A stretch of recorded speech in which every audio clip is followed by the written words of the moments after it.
Pour Trafic d'influence, on accueille Nathalie Zamet.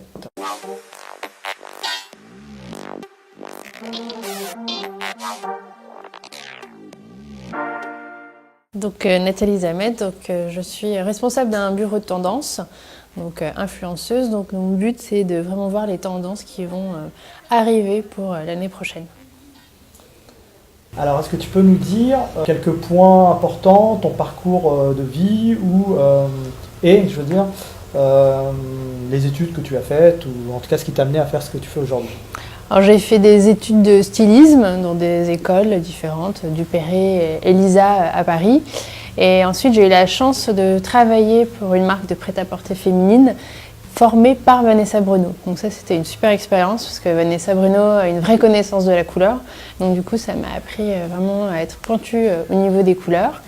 Et ensuite j'ai travaillé pour d'autres marques un peu complètement différentes de la mode. J'ai fait Isotoner qui fait des chaussons.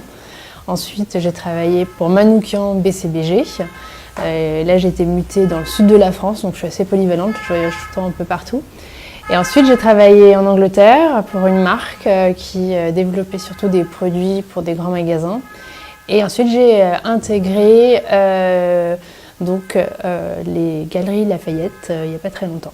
D'accord. Enfin, il y a 7 ans, ça fait pas très longtemps. J'ai l'impression que ça fait pas longtemps, c'est pour ça. Ok, est-ce que tu peux nous dire exactement la définition en fait de ce que tu fais aujourd'hui pour des gens plus jeunes ou même des gens qui voudraient faire ce type de travail?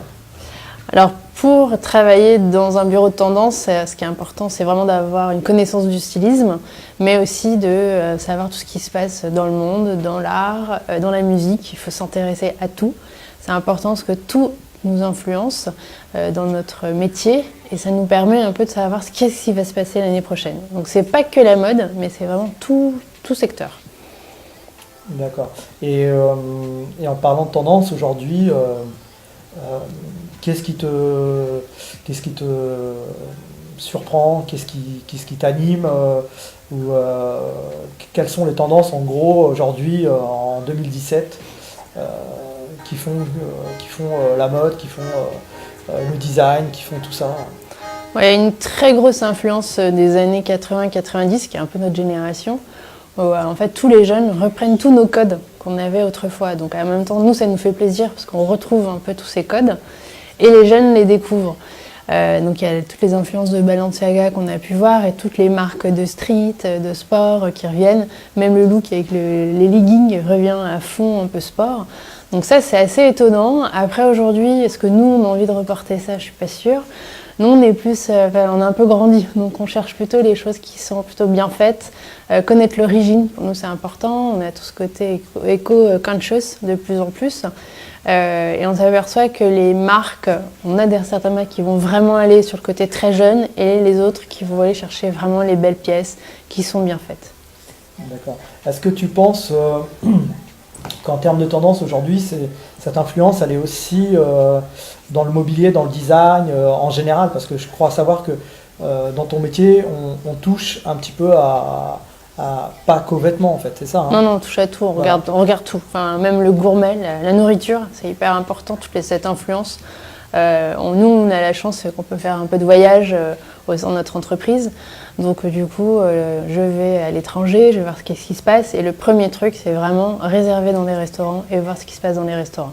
Parce qu'au niveau du gourmet, du mobilier, tout a une influence. Et s'il y a un truc qui se passe au niveau de la bouffe, on sait que ça va influencer par la suite sur les vêtements. D'accord. Est-ce que justement tu as des références ou est-ce que tu as des coups de cœur en ce moment sur des marques, sur des designers, sur des choses à suivre pour tous ceux qui justement suivent un petit peu la tendance mais qui n'ont pas comme toi la possibilité d'aller au plus près de la tendance? Donc est-ce qu'il y a des choses, des grosses tendances pour l'avenir, voilà. En gros, dis-nous l'avenir. L'avenir. Alors il y a deux grosses tendances. Il y a, en tout cas chez la femme, il y a vraiment ce côté où on revient, le côté hyper sexy. Je pense que la dernière collection de Helmut Lang est hyper intéressante parce que du coup on est vraiment sur le côté très très sexe, parce que c'est vrai que Helmut Lang avait ce côté un peu androgyne qu'on a eu, là récemment on avait No Gender, et il y a ce côté un peu hyper sexy qui revient. Donc il y a ça qui est hyper important. Et ensuite,